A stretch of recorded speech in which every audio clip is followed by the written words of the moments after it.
Forward. All right. Get everything set up here. Hello and welcome to the Circle of Light meditation. I'm really trying my best to get everything situated at the same time instead of not, and I think I did it. So I want to talk a little bit about what's going on, the energies, and the theme I set for this evening is setting boundaries, and I'll explain why I set that in just a moment. But you know, I don't need to say this. You guys know it's a lot of really intense stuff going on. We had a new moon. We've had 4422, which is a powerful number. Those fours and those twos. April 4th, 2022. And the I've noticed for the clients I've been supporting that there's a lot of shifting happening for people, a lot of patterns being broken, a lot of ego stuff coming up to be seen, to be dealt with, to be cleared. And, and there's also just this cognitive dissonance around what's going on in the world around us. It's like, how do we kind of move forward now that the world is so different? And I think, what does that mean? The world is so different. Well, I don't know about you guys, but my life completely changed 2 years ago, around the time of COVID. We moved to a new town, an entirely new community. We made almost an entirely new group of friends. My husband had recently changed his career and started a construction business. I had already been doing my own business for about 6 or 7 years. It's maybe 5 or 6 years, I guess. I don't even know. I can't even remember. I started in around 2016. So maybe it was 6 years. Anyway, and we took our kids, my son out of school at least, never started my daughter in public school. And so when we look back at what our lives were like, our lives are almost completely different than they were, 10 years ago. And the way we have our homestead, we live in a little, burgeoning homestead. We have chickens, we tap maple syrup, grow we don't grow all our own food, of course, but we have a garden, we have, just in the woods. But it took time to get here, right? It took a lot of inner work. It took a lot of clearing out some negative stuff, and for both of us. And still, it's like I like to say this to people: when we're done working on our stuff, we would just die. If we were done, we would just die because there's always going to be more. There's always a lot of past lives that we've all had. There's a lot of trauma that's accumulated. There's a lot of ancestral issues that we've picked up on over the years, that we've picked up on and we've carried, I should say, through our bloodlines, have been passed down to us. So it takes time. It's a process. And a lot of you hear me talk about the new earth, and there's this community that I've kind of revamped that I'm naming the New Earth Collective for a very specific reason, because that is what we are stepping into in this shift of consciousness. And it's not easy to do that, because it's like, well, how do you create something that doesn't actually exist, and you don't have any template for what it's going to be like? But we do have a sense of how we want to feel and how we want to be. And that generally, is freedom, right? That's really what it comes down to. We don't necessarily want money, even though that'd be nice, but we could sit around with piles of money, but what money brings us, which generally is freedom. We want to be loved. We want to love. We want to feel like we're doing something meaningful that gives back, that we're being of service. We want to feel joy. We want to feel connected to others. So there's all these things that we've longed for, but we've had this conditioning, this programming that's kept us in fear for thousands of years as human race. So now we're moving into this new way of being, and we're kind of feeling our way through, walking blind. That's scary, right? It's scary for a lot of people to not know what exactly this is going to be like. So it's a dance. And I'm going to be talking more about this soon because I'm going to be kind of launching or relaunching this newer collective, because I had written a few different things of how to, how do we move forward in this new earth, knowing that while there is this massive awakening happening, there's still a lot of people who are getting sucked back into the 3D matrix and back into fear programming. Still, there's a lot of people awakening, but we saw it in the past 2 years in an incredible way, more than any of us could have ever possibly imagined, right? So I want to say that we the new earth is of unity and is of love and of healing, and it is, and not everybody's going to want to join us there. So because there's a lot of the cognitive dissonance, people have been kind of programmed to blame some people for the situation, right? And that's still there. That's the feeling of who do we blame? What's been done to us? With COVID for the past 2 years, is a lot of people out there it's like this. They don't know who to blame. They want to blame somebody. They've been given a very convenient group to blame, people who don't buy into the narrative, right? So knowing that that's happening, sometimes people who are in the fear programming can be, we love them, right? We forgive them for they know not what they do. And their fear can cause them to lash out. There was this great meme that I always come back to, which was kind of, trying to help people wake up, which by the way doesn't work, right? I know, believe me, because I've tried it, especially with family members. When trying to, help somebody see something that they, through the illusions, is like running into a burning building, trying to tell somebody that the building's on fire and get them out. But not only did they not believe you, but they're punching you in the face in the process, which is kind of how it feels, right? So, knowing if there's I feel like there's bifurcations, there's timeline splittings, there's people that are boldly doing their inner work, that are boldly moving through the shadows. There's no space. The light needs space to flood in, and in order for that space, we need to clear away the blocks, all the fears, all the doubts, all the ego stuff, all the not feeling like we're enough, all the past life trauma, all the childhood trauma. We need to clear that away. There are people who are not ready to do that, who are scared to do that, who have coping mechanisms that they work very well for them, thank you very much, and they're not interested in changing them, or it's not in their soul contract. They're just not emotionally, spiritually ready yet. So what's happening to some people is, as we've seen, that they can lash out. That those of us who are doing that work, and certainly, none of us are perfect, but when somebody is doing something or sharing something that feels unsafe to somebody, or that mirrors something that they've tried to hide or tried to bury, that can cause a lashing out. And while we want to be open and loving and forgiving, sometimes this analogy that I'm about to use always works, like a toddler who is kicking and screaming and hitting their parent, and the parent might say, you need to go in your room for a little while until you're ready to, treat me the way I deserve to be treated. I don't deserve to be hit or called names. I love you very much, but if you're going to do that, I'm going to go somewhere else because I need to keep myself safe. That's kind of the vibe that some of us are feeling. And this is about setting boundaries, right? That we're stepping into. And it can be really hard. It can be really confusing because we want to be loving. We want to be kind to others. We were taught like this is about love and loving. But loving does not mean subjecting yourself to abuse, to name calling, to shaming, to things that make us feel small and make us feel like we've done something wrong or that we're bad in some way. That is not... that is somebody violating a boundary, and they're not doing it intentionally, hopefully. Well, maybe they are, but they, at a deep level, it's a very unconscious reaction of some people that are in a state of fear, and they're in fight or flight. They've been activated. They're not operating their rational mind.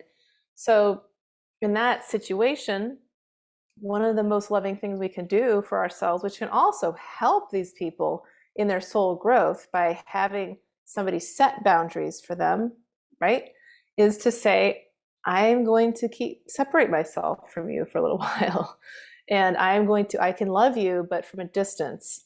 And there's this other analogy that I've just, I see hawks all the time. We're always trying to protect our chickens from getting killed by hawks, but I also love hawks. And a hawk, a lot of you see hawks, eagles, they're the spirit animals, messages that they have. When you see the animal, it's a spirit message for us. The hawk has very keen eyesight, sees through, it can see very far. And so you look at the animal and you think about, what does that animal represent? And how does that have a message for you? What does it represent for you? Seeing through illusions, psychic insight. And the eagle also can be lethal and scares other animals, right? And the eagle soars above. It goes up above, bird's eye perspective, to look for prey. So for those who are moving into higher states of consciousness, who are doing their inner work, who are really expanding, ascending, it's not always safe for us to be on the ground. An eagle or a hawk is not meant to stay on the ground. Why? Because there's predators. It's not safe. It can be attacked. It goes up, it soars, it goes up into the trees, it soars above. And so that's what I personally am practicing in my life with people who are really mired in 3D. And unfortunately, for those of us, myself included, that can be family, loved ones. And, it's not always in our highest good to just say, I'm not going to see you ever again. That's not necessarily the answer at all. Sometimes it is, depending on how what feels right for you. But it may be loving them, connecting with their higher self, connecting with them with light always, because light, there's no cords of codependence, there's no cords of attachment when you connect with somebody's higher self through the light, but also keeping a distance to keep yourself safe. So that's what we'll probably be seeing more and more in the next few years. And some of you are already experiencing that, just people that you used to spend time with, you just don't resonate with them anymore. You don't feel like you want to talk about things that they talk about. They may not want to be around you as much because they don't resonate with things you're talking about. And, it's like, and what is a friend, right? A friend is somebody that you can be open with, that you can share your heart with, that you don't feel like you have to hide a big part of who you are. So for a lot of us, we're finding that with friendships too.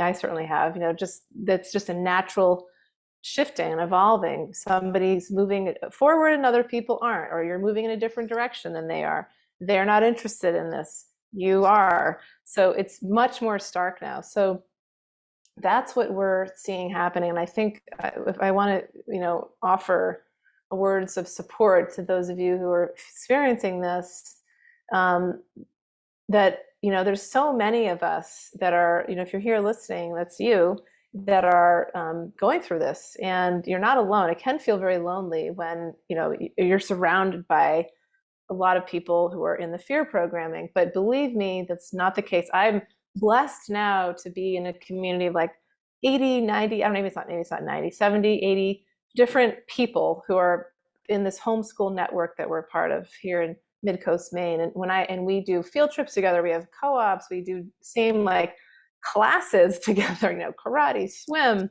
basketball, soccer, and we become friends and we see each other all the time. And I kind of forget, like, this is my reality with these people. But when I go out and interact with other people, I forget, oh yeah, not everybody thinks this way. And we're all like-minded, right? We're all like-minded.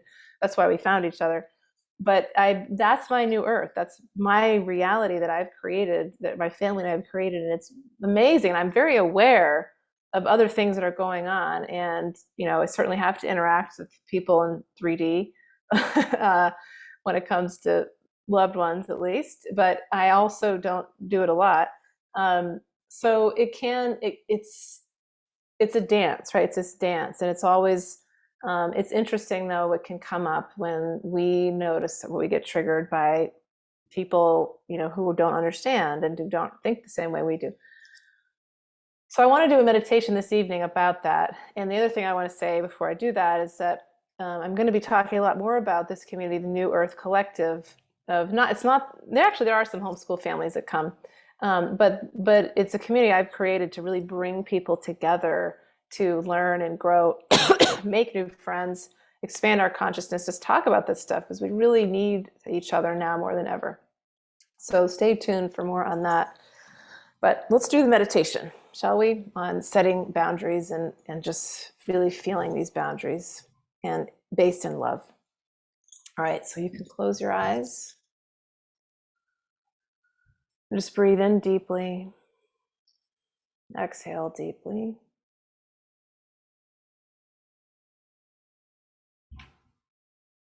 Do that again. Just expand. Hold the breath and then slowly let it out.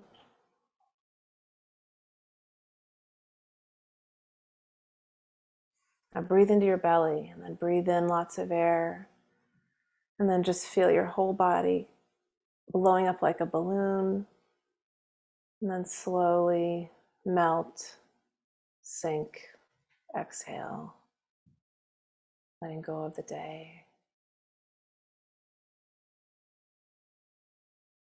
Now just breathe naturally.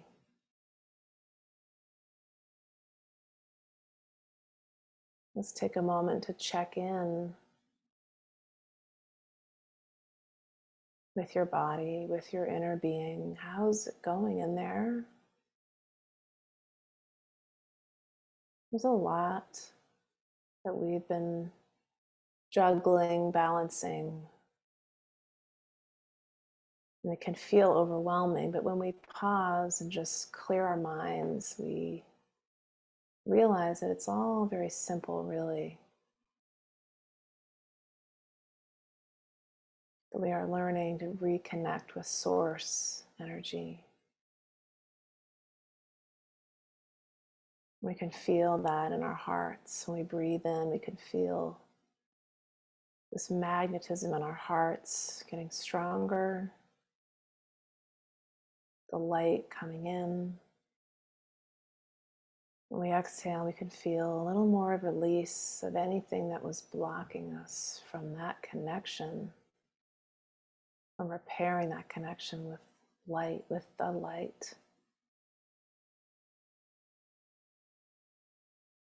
And there are all kinds of loving beings who are here to help us do that. Ascended masters, angels, multidimensional beings. This evening, we're going to connect with Mary Magdalene, an embodiment of the divine feminine.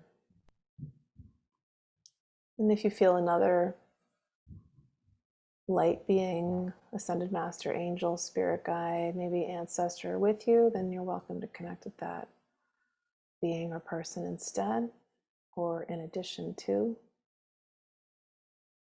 But the energy of Mary Magdalene has been with me recently, and I didn't normally connect with her, haven't often connected with her, but I believe it is because she was misunderstood. She was maligned. She was kind of outcast and was a warrior, was a rebel, being one of the only women in this group of male apostles. And her name for thousands of years has been marred by a certain church. The book of Mary Magdalene was removed from the Bible. She was called a prostitute, a harlot, a witch, enchantress.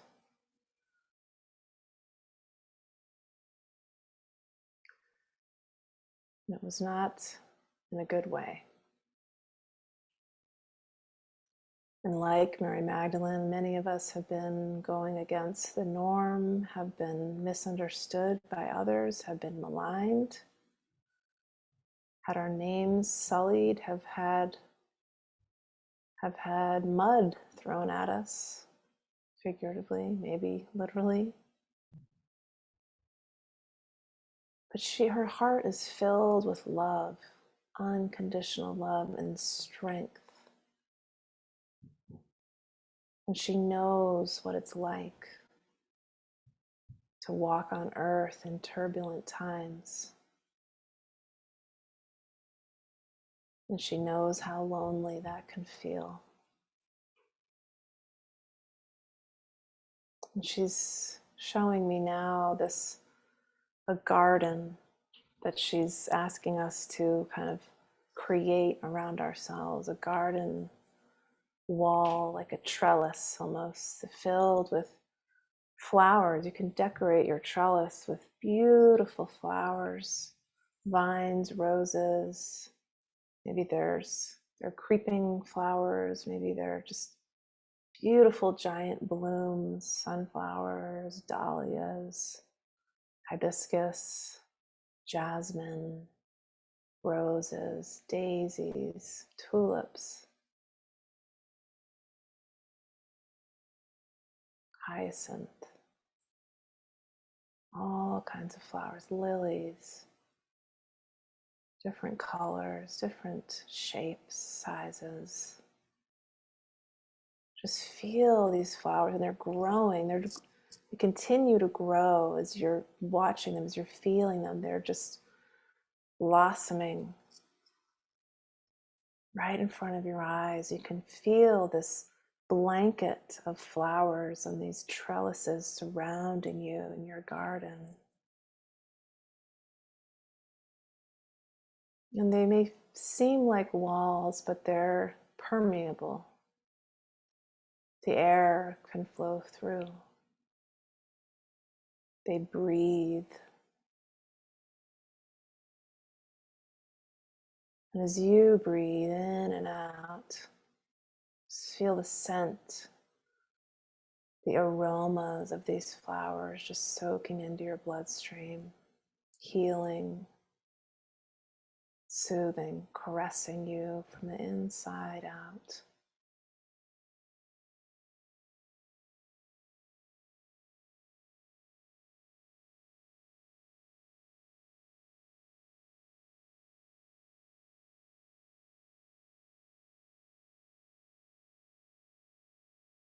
When you sit here in your garden, you're you're very zen-like in this garden. It's cross-legged, back straight, sitting tall, just at peace. See yourself sitting here at peace, with a content sort of half smile on your face, just at one. And the world may rage outside of your garden, but you are blissfully unaware. And the air flows in through the trellises, through the flowers, through the petals, through the leaves, but this air is of love, and it's to nourish you. And you trust that anyone who is entering into your garden is of a like vibration and is safe. And you embrace them with open arms, and they sit and join you in your meditation, in your communion with the natural world. There's frogs, there's dragonflies, butterflies, grasshoppers, birds, all kinds of beautiful creatures who are here with you in your garden. And the garden seems to be getting bigger, as if it's expanding, opening up to more and more souls. And those who are not ready to enter this garden, this paradise of the new earth, they stay in their space. And you allow them to do that. You trust that that is what's right for them. That's where they belong. You don't force them to come in your garden any sooner than they are ready. There's my dog barking at something.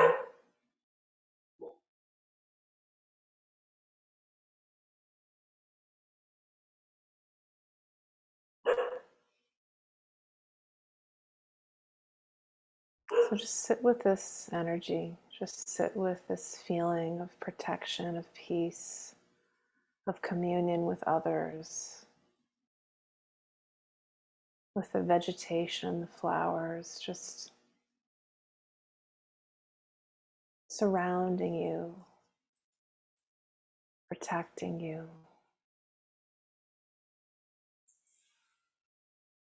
enveloping you in grace and peace, in the highest vibration of joy and beauty.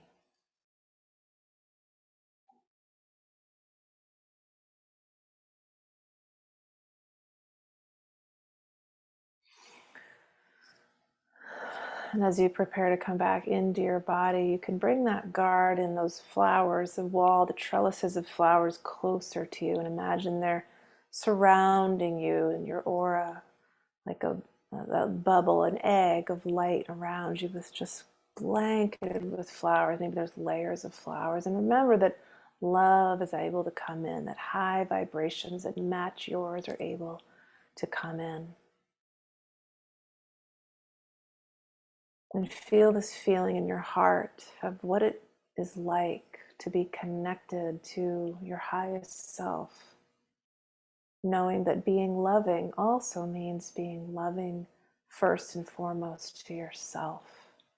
And sometimes the most loving thing you can do is honor your integrity, your right to be treated with respect and love. And sometimes the most loving thing you can do for others is to stand up for this right to be treated with respect and love.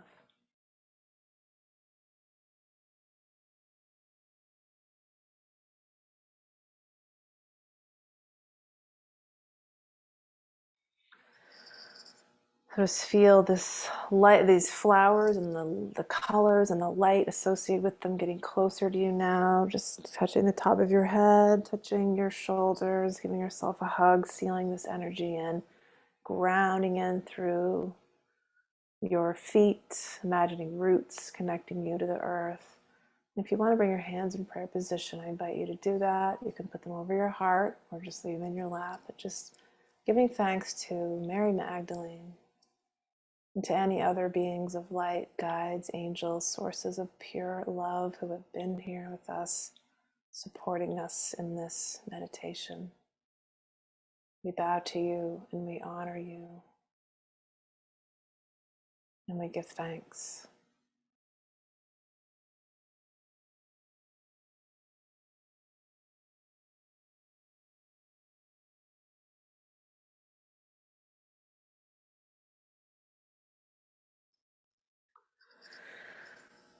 Deep breath in, slow exhale out, come back into your body, stretching out, moving your hands and feet, and you can open your eyes.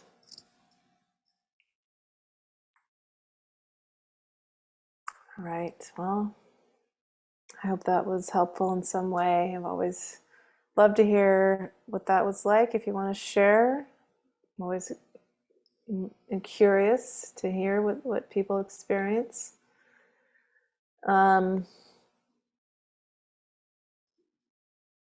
Keep the faith, keep going, don't give up. There's a temptation to really give up sometimes when it gets hard. I'm doing a program, the Intuitive Guide Certificate Program, the Soulful Work Method, and working with this amazing group of women. And in the program, one of the things that we do intense work, and one of the things that I have said to them is it's really important to sometimes get help, right? To get help from others, another person. It could be a friend, it could be a family member that you trust, it could be a guide like me or a coach like me. It could be, well, there's your spiritual guides, which is the best, right? Sometimes we need another human to help us work through our stuff. And I certainly did when I was starting my own business. So maybe you have your own, there's another person, a professional that you go to, but call upon, don't be afraid to reach out I know people these days there's worries about money and about the financial system. One of the things that I personally believe in and I practice is energy exchange. And when you put out energy and when you give out, when you say, I'm worth this investment in myself, you get it back. So moving through the fear, and I'm not just saying that, trying to have people come see me for a session, but of course I do this. And, but it's hard. It's kind of tricky. It's hard sometimes to really get out of our heads and get out of our ego stuff. So reach out and ask for support, because it can be absolutely transformational when we have somebody reflect back to us what we don't even realize we're thinking or seeing, this belief, thought pattern that is weighing us down. So yeah, hypnotherapy, very powerful way to clear that. Just, some writing tools, powerful questions can kind of get us out of that ego. Just ask, looking at the bird's eye perspective. And of course, meditation, number one way to just be aware that we're having some of these negative thoughts or patterns or beliefs that really aren't who we are. It's that socially conditioned ego, false identity. So I'll put in a little link about the guided sessions I do, but we all need help every so often. Well, regularly, I need help. I certainly get it. And hi, Heidi, she's here. Probably that's where I get it from, and also from some other energy healers. Cheryl, I see now my friend Stasha is doing some healing for me. So we all need that. All right. Well, have a wonderful evening, you all. Thank you very much for being here. It's an honor and a blessing as always. And yeah, have a good night. Bye.